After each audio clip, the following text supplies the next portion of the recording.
Halo sahabat Geoscience, bertemu lagi dengan saya. Pada kesempatan kali ini, saya akan membahas terkait dengan objek kajian dari keilmuan geografi. Pembahasan tersebut masih merupakan bagian dari bab pengetahuan dasar dari keilmuan geografi. Sebelum saya jelaskan lebih lanjut, perlu sahabat Geoscience ketahui bahwa sesuatu dikatakan ilmu pengetahuan yang ilmiah jika secara filsafat itu memenuhi 3 aspek keilmuan.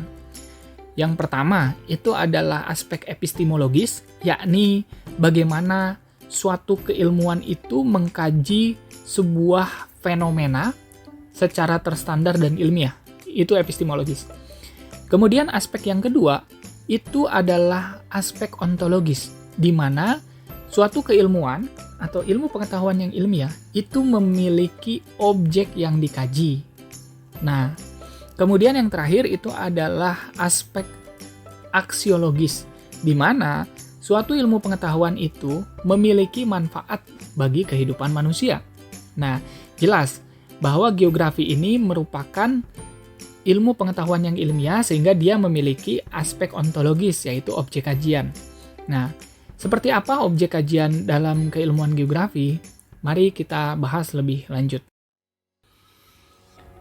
Sahabat Geoscience, objek kajian dalam keilmuan geografi itu ada 2. Yang pertama itu adalah objek material, yaitu geosfer.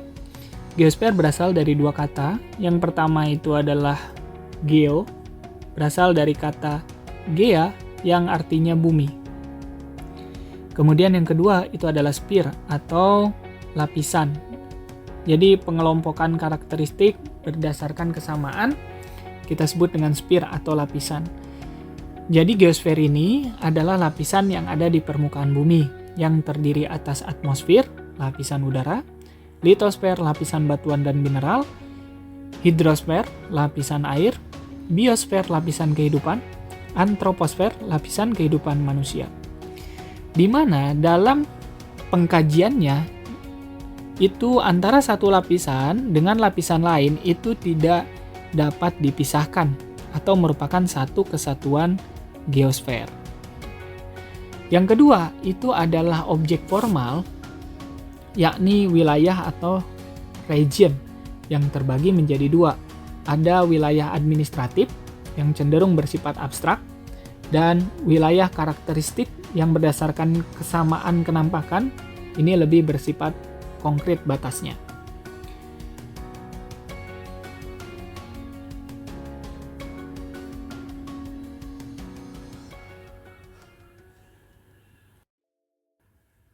Sahabat Geoscience, seperti terlihat dalam ilustrasi gambar di sini, bahwa geosfer sebagai objek material dari keilmuan geografi dalam mengkaji fenomena yang ada di permukaan bumi, setiap lapisan satu sama lain ini saling terkait dan tidak dapat dipisahkan satu dengan yang lainnya.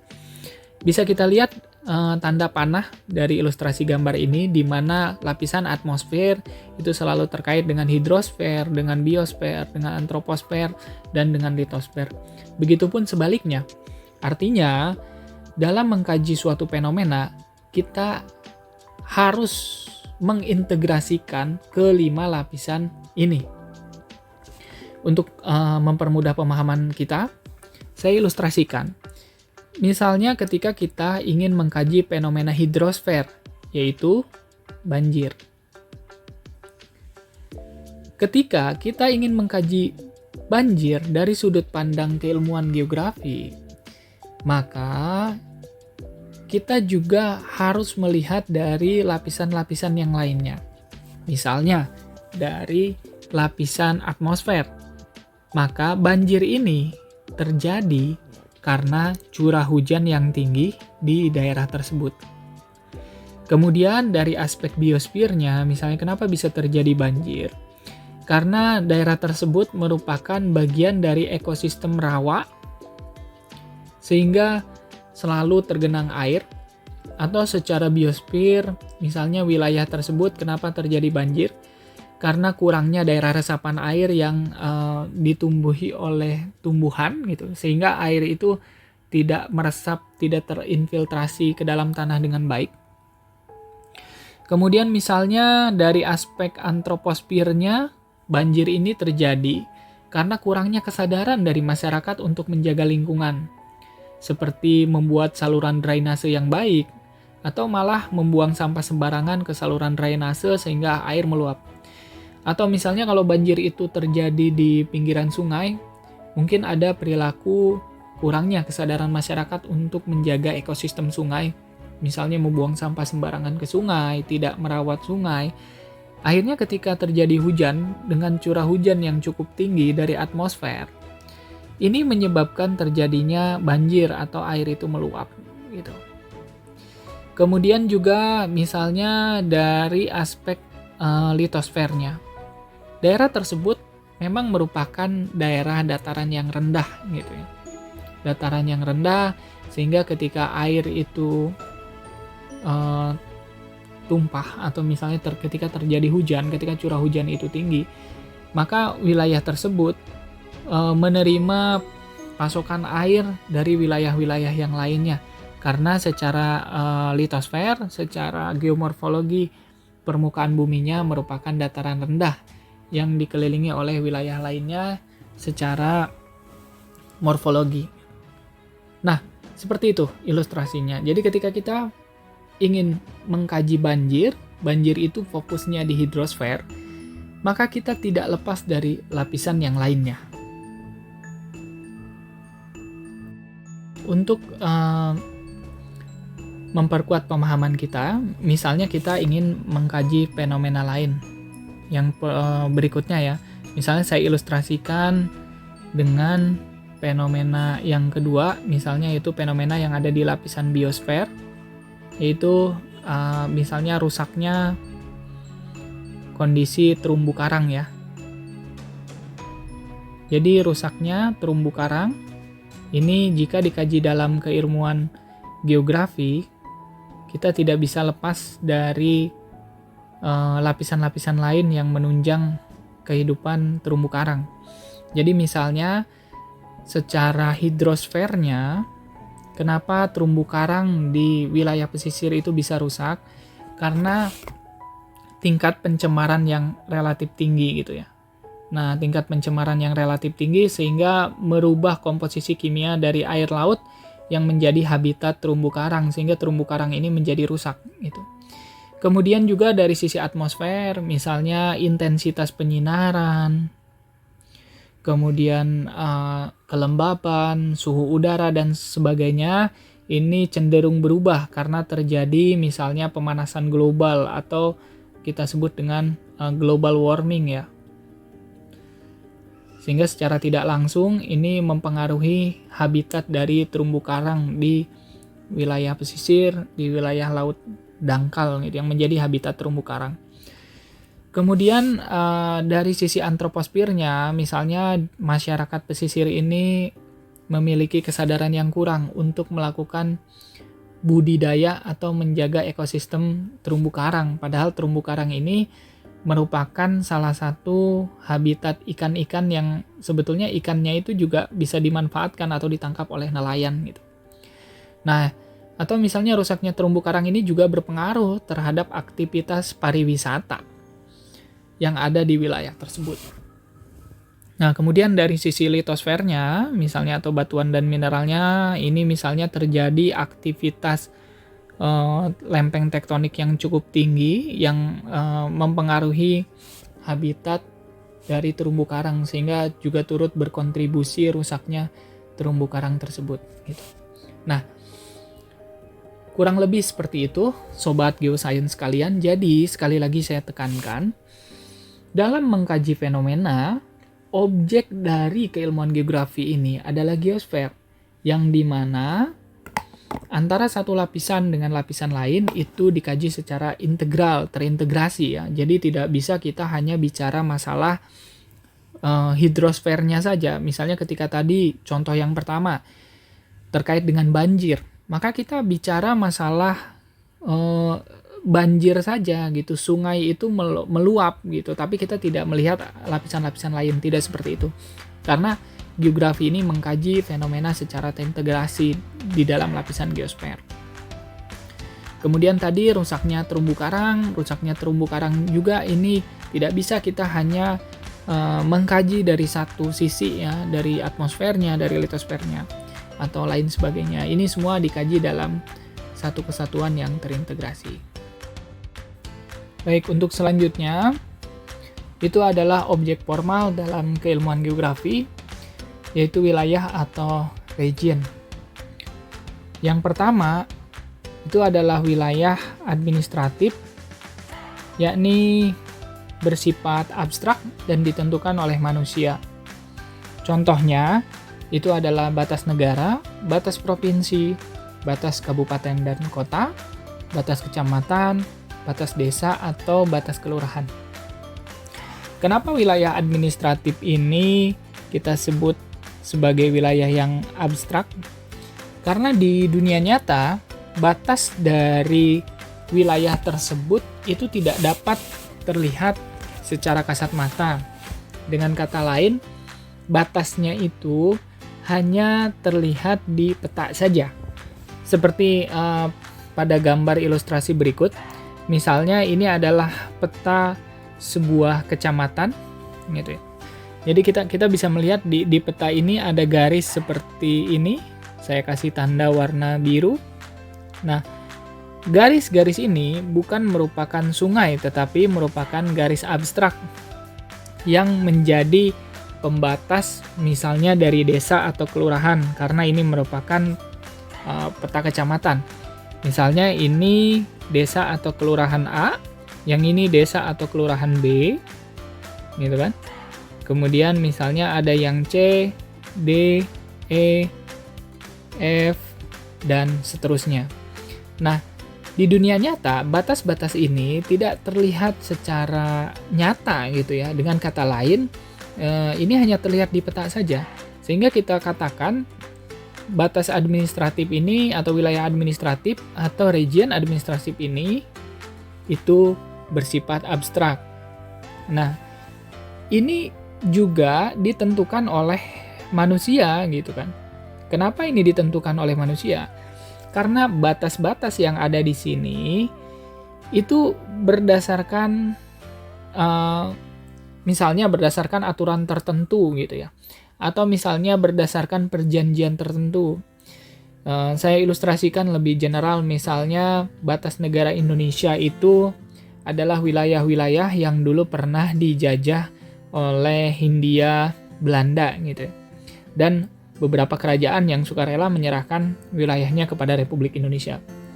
Kenapa Malaysia yang ada di Pulau Kalimantan bagian utara misalnya, itu tidak masuk wilayah Indonesia? Karena secara historis atau secara sejarah, wilayah tersebut bukan merupakan wilayah jajahan dari Hindia Belanda. Nah, kurang lebih seperti itu ya. Jadi, kenapa dikatakan abstrak dan kenapa dikatakan ditentukan oleh manusia, gitu kan? Jadi ini sangat bergantung pada kondisi antroposfernya atau kondisi kebutuhan manusia, dan objek formal ini juga merupakan kajian dari keilmuan geografi. Kenapa kita katakan wilayah administratif ini bagian dari objek kajian dari keilmuan geografi? Karena kadangkala untuk melihat sebuah fenomena geografi, kita menggunakan batas administratif, gitu ya. Misalnya, ketika kita ingin mengkaji suku Baduy, gitu ya. Secara terikat, suku Baduy itu ada di Provinsi Banten, gitu ya. Nah, Banten ini merupakan nama provinsi yang batasnya itu adalah batas administratif, gitu. Jadi batasnya itu tidak terlihat secara nyata, gitu ya. Walaupun dulu Banten ini secara provinsi ini merupakan bagian dari Provinsi Jawa Barat ya. Tetapi seiring dengan perkembangan waktu, Banten ini juga berkembang menjadi provinsi tersendiri. Karena ini juga ditentukan oleh manusia gitu. Jadi batas-batas administratif ini perlu ditekankan kembali bahwa dia bersifat abstrak dan dia sangat ditentukan oleh manusia sesuai dengan kebutuhan manusia itu sendiri. Jadi itu yang disebut dengan objek formal, yakni wilayah atau region administratif, gitu ya. Selanjutnya itu adalah objek formal yang kedua, yaitu objek formal berdasarkan karakteristik. Ini lebih nampak secara kasat mata dan cenderung terbentuk secara alamiah. Sebagai contoh dari objek formal yang berdasarkan karakteristik atau kesamaan kenampakan ini adalah misalnya batas benua, batas samudra, batas pegunungan, batas ekosistem gitu ya. Jadi yang dimaksud karakteristik ini gitu ya, kenapa dikatakan sebagai wilayah yang nampak dan cenderung terbentuk secara alamiah gitu ya. Jadi saya berikan contoh, misalnya batas dari sebuah pegunungan gitu ya. Ini ada ilustrasi gambar di sebelah kiri. Jadi misalnya ini adalah pegunungan, katakanlah ini pegunungan apa gitu ya, pegunungan A. Nah, di sebelah kirinya ini misalnya adalah dataran rendah, di sininya itu adalah pemukiman penduduk dan sebagainya. Ini batasnya terlihat cukup jelas ya, dan ini terbentuk secara alamiah gitu ya. Ini tidak dibuat oleh manusia gitu ya. Ini terbentuk secara alami gitu ya, sebagai sebuah pegunungan gitu. Jadi memiliki batas-batas yang jelas, memiliki batas-batas yang tegas gitu ya, bahwa ini adalah pegunungan gitu, sampai sini gitu ya. Gitu. Dan ini terbentuk secara alami gitu ya, tidak ada campur tangan manusia gitu ya. Ini kemudian yang kedua itu misalnya batas ekosistem. Nah, ekosistem misalnya contoh ekosistem tundra. Tundra ini menjadi salah satu atau merupakan habitat dari hewan beruang kutub ya. Karena ekosistem tundra ini ada di kutub utara, kutub bumi ya, kutub utara dan kutub selatan gitu ya. Nah, batas dari kutub utara dan kutub selatan ini sangat tegas ya dan sangat jelas gitu. Ini tidak ada campur tangan manusia di situ. Itu terbentuk secara alamiah, diciptakan oleh Tuhan Yang Maha Esa. Gitu ya. Nah, sobat geoscience sekalian, jadi itulah kenapa objek formal atau objek region yang berdasarkan kenampakan dan karakteristik itu juga merupakan bagian dari kajian dalam keilmuan geografi. Karena ketika kita mengkaji suatu fenomena yang ada di dalam geosfer, itu kadang kita menggunakan batasan-batasan yang tidak termasuk dalam batasan administratif. Misalnya kajian tentang pegunungan Himalaya gitu ya, kompleks pegunungan Himalaya. Ini katakanlah kompleks pegunungan Himalaya. Kompleks pegunungan Himalaya itu memiliki batas-batas yang jelas, memiliki batas-batas yang tegas di sini gitu ya. Nah, sehingga karena memiliki batas yang tegas, memiliki batas yang jelas, itu menjadi apa ya? Menjadi batasan dalam melakukan kajian dalam keilmuan geografi gitu ya. Jadi selain mengkaji fenomena dalam wilayah misalnya dalam suatu negara, itu juga bisa mengkaji wilayah atau dalam batasan yang jelas. Misalnya karakteristik manusia di benua Eropa gitu ya. Nah, ini jelas gitu ya, batas antara benua Australia misalnya dengan batas antara benua Asia gitu ya, itu relatif terlihat jelas dibandingkan dengan batas negara gitu, karena batas negara itu kan ditentukan oleh manusia, sementara batas benua ini berdasarkan karakteristik daratan yang nampak dan kasat mata gitu. Nah, itu sahabat geoscience, jadi perlu saya tekankan kembali bahwa objek kajian dari keilmuan geografi itu adalah objek formal dan objek material gitu. Selanjutnya, dalam mengkaji sebuah fenomena di permukaan bumi yang objeknya itu sudah jelas, geografi menggunakan salah satu metode pertanyaan gitu ya. Jadi kalau ada fenomena gitu ya, apakah itu termasuk objek material atau itu termasuk objek formal, maka kita dapat menggunakan metode atau menggunakan sebuah pendekatan dengan pertanyaan 5W1H gitu ya. Yang pertama misalnya pendekatan W-nya itu adalah what gitu ya. What itu apa misalnya. Kemudian when gitu ya, kapan terjadinya gitu ya. Kemudian who gitu ya, siapa yang terlibat, siapa yang menjadi korban misalnya. Kemudian why gitu ya. Why ini misalnya mengapa fenomena tersebut terjadi gitu ya. Dan terakhir adalah where gitu ya. Di mana fenomena tersebut terjadi, dan satu hanya itu adalah how. Bagaimana fenomena tersebut dapat terjadi gitu ya. Misalnya kita ilustrasikan di sini ada beberapa contoh gitu ya. Coba kita ke sini, what itu adalah fenomena letusan dari Gunung Krakatau gitu. Nah, fenomena ketika ditanya what apa gitu ya.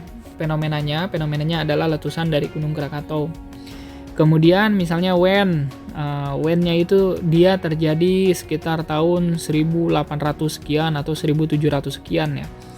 Kemudian who, siapa yang menjadi korban? Misalnya yang menjadi korban itu adalah masyarakat yang tinggal di sekitar Gunung Krakatau gitu ya. Yang dekat dengan lokasinya itu di Provinsi Lampung bagian selatan dan misalnya di Banten bagian barat gitu ya. Kemudian why, kenapa fenomena tersebut bisa terjadi? Hal tersebut terjadi karena adanya pertemuan antara lempeng Eurasia dan Indo-Australia yang nanti kita akan bahas juga di dalam bab litosfer gitu ya. Kemudian where, di mana, itu di Gunung Krakatau gitu ya. Ini jelas batas dari Gunung Krakatau itu adalah objek secara objek formal. Objek formalnya ini dalam batasan karakteristik ya. Karena di sini tidak menyebutkan wilayah administratif tertentu gitu ya. Kemudian kalau misalnya secara materialnya, ini jelas ya, secara materialnya ini letusan Gunung Krakatau itu lebih terfokus pada lapisan litosfer gitu. Dimana dalam kajiannya juga kita tidak lepas dari lapisan-lapisan yang lainnya ya, atmosfer, hidrosfer gitu ya. Kemudian biosfer dan antroposfer. Kemudian contoh yang kedua gitu ya, kita mengidentifikasi fenomena dengan menggunakan 5W1H misalnya. Yang tadi terlewat ya, how gitu ya. How-nya bagaimana fenomena itu bisa terjadi. Ini sebetulnya mirip dengan jawaban dari pertanyaan why gitu ya. Nah, misalnya yang kedua itu adalah peristiwa tsunami yang terjadi di Aceh gitu ya. Jadi 5W1H gitu ya. Nah, di sini what-nya itu apa? Misalnya what-nya itu adalah peristiwa tsunami. Kemudian when-nya itu kapan gitu ya. Itu terjadi tahun 2000 sekian gitu ya. Kemudian who-nya siapa? Who-nya itu adalah masyarakat di Provinsi Aceh yang menjadi korban gitu ya. Kemudian where gitu ya. Where-nya itu jelas. Ini di Provinsi Aceh. Kemudian why, kenapa bisa terjadi? Kenapa bisa terjadi? Itu karena adanya fenomena litosfer juga, tumbukan antar lempeng tektonik sehingga menimbulkan tsunami. Dan how, bagaimana fenomena tersebut cara terjadi? Ini mirip dengan jawaban dari pertanyaan why tetapi lebih mendetail. Nah, di sini kita bisa mengidentifikasi dari peristiwa ini secara objek formal gitu ya. Objek formalnya itu adalah objek formal dalam bentuk wilayah administratif ya. Administratif. Kenapa dikatakan wilayah administratif? Karena dia menyebutkan wilayah administratif, yaitu Provinsi Aceh gitu ya. Nah, kemudian secara materialnya, secara objek material gitu ya, dia terfokus pada fenomena litosfer juga. Litosfer, tapi di sini juga ada fenomena hidrosfernya. Jadi dua lapisan gitu ya. Dua lapisan ini yang dikaji, tetapi juga tidak lepas dari lapisan-lapisan yang lainnya gitu ya. Peristiwa air yang datang ke permukaan atau tempat tinggal masyarakat Aceh ini fokus pada hidrosfer, tapi penyebab dari terjadinya tsunami-nya itu adalah fenomena litosfernya gitu. Jadi ini salah satu ilustrasi untuk memperkuat pemahaman kita bagaimana objek kajian itu dapat dilihat dengan metode atau pendekatan 5W1H. Nah, seperti itu sobat geoscience sekalian. Terkait dengan penjelasan atau pembahasan dari objek kajian dalam keilmuan geografi. Oke, itu saja mungkin yang bisa saya sampaikan terkait dengan objek kajian dari keilmuan geografi, sobat geosains sekalian. Ini adalah beberapa referensi yang saya gunakan untuk membuat video pembahasan kali ini. Silakan tinggalkan komentar jika memang ada yang tidak sesuai atau video ini masih memerlukan perbaikan menurut sahabat geosains sekalian untuk masukan bagi saya.